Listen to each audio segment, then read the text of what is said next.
আরে বন্ধু, তুই তুই কেমন আছিস বন্ধু? হ্যাঁ বন্ধু, শোন, তোর শরীর ভালো আছে তো? হ্যাঁ আছে রে, অনেক ভালো আছে। তোর কি অবস্থা বল?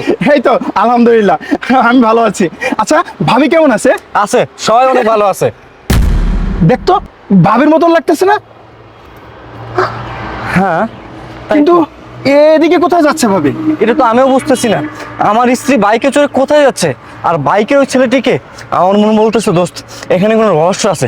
চল না, আমরা এই রহস্যের উদ্ঘাটনটা একটু করি। হ্যাঁ চল, আমাকে help আচ্ছা কর। ঠিক আছে, চল। তাড়াতাড়ি, তাড়াতাড়ি।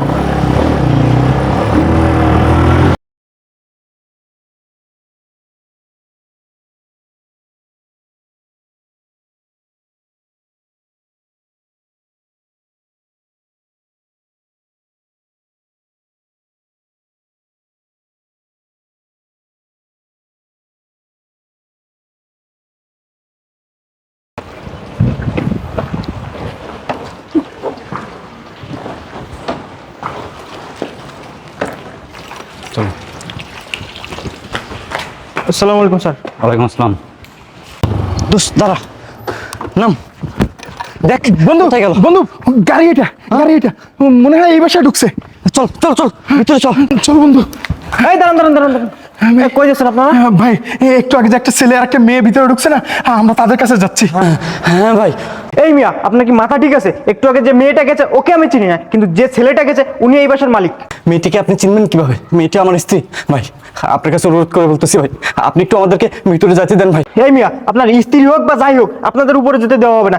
আর আপনাদের দেখে মনে হচ্ছে চোর, নিশ্চয়ই উপরে যে চুরি করবেন, তাই না? না না ভাই, আমরা চোর না ভাই, প্লিজ ভাই, আমাদেরকে একটু ঢুকতে দেন। হ্যাঁ ভাই, আপনার পায়ে পড়তেছি ভাই। এই ওঠেন, একটু যাইতে দেন। ওঠেন, ওঠেন বলছি। আমার চাকরিটা খাইতেছেন না? না ভাই, কিচ্ছু হবে না ভাই, আপনার চাকরি যাবে না ভাই। আপনি কিন্তু দয়া করেন না ভাই, আপনিও তো একজন মানুষ ভাই। ভাই প্লিজ প্লিজ ভাই। আচ্ছা ঠিক আছে, কিন্তু যে কোনো একজন যাবেন, আর ঠিক আছে। উপরে গিয়ে আমার নাম বলবেন না। হ্যাঁ বলবো না, বলবো না। বন্ধু, তুই তাহলে যা, তুই যা, আমি এখানে দাঁড়াইছি। ভাই, কত নাম্বার ফ্ল্যাট? লিফটে গিয়ে 4 নাম্বার চাপ দেবেন। লিফটে 4 নাম্বার। হ্যাঁ ধন্যবাদ দোস্ত, তুই যা।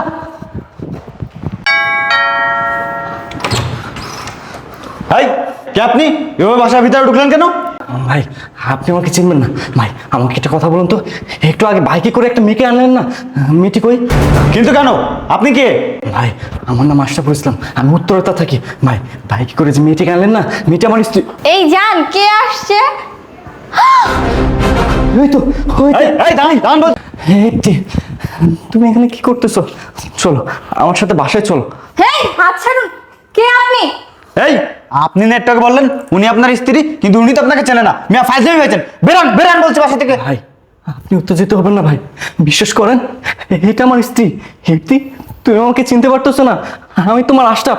চলো ইপ্তি, চলো। এই লোকটি কে? আমি কে মানে? আমি ওর বয়ফ্রেন্ড। ইপ্তি, এই লোকটি যা বলতেছে তা কি সত্যি? এই মিয়া, আমি যা বলতে তা সত্যি মানে? বেরান আমার বাসা থেকে এই মুহূর্তে। ভাই, বিশ্বাস করেন ভাই, এটা আমার স্ত্রী। আপনাকে আমি প্রমাণ দিচ্ছি, এই যে দেখেন, আমাদের বিয়ের সময় তোলা ছবি। ইপ্তি, এগুলো আমি কি দেখছি? তার মানে তুমি এতদিন আমাকে ঠকিয়ে আসছো? আরে জান, তুমি 2024 সালে এসা এসব কি কথা বলছো? তুমি জানো না 2024 সালে কত রকম এডিট করা যায়? ও তেমন এডিট করে এসে বলতেছে আমি ওর বউ।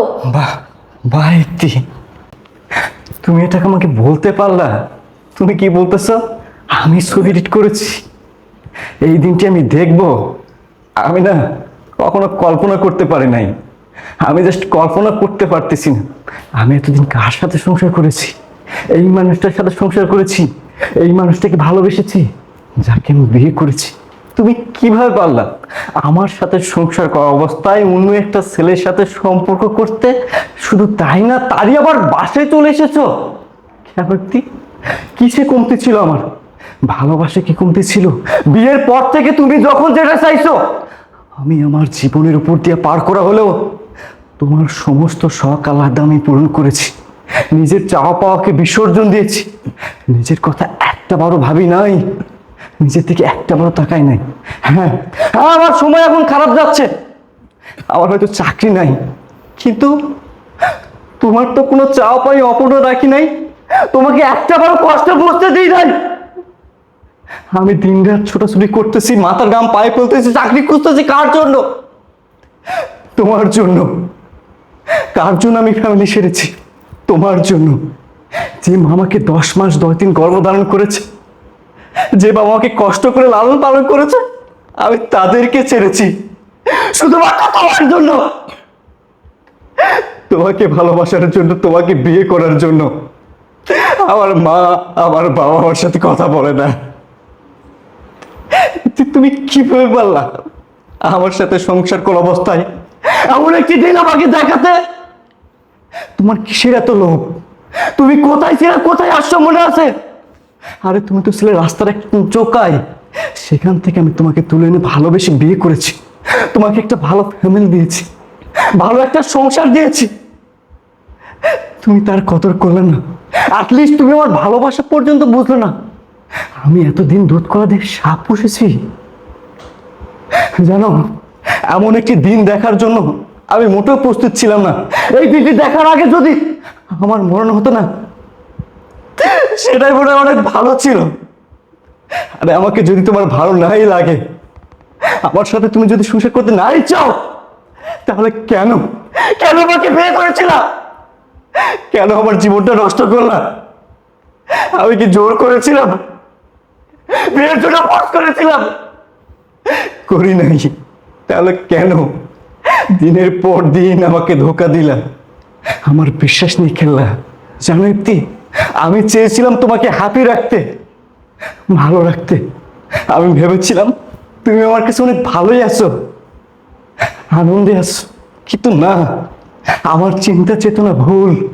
তুমি তো ভালো থাকবা তোমার এই বয়ফ্রেন্ডের সাথে, ঠিক আছে, তোমরা একসাথে থাকো, আমি সেটারই ব্যবস্থা করতেছি।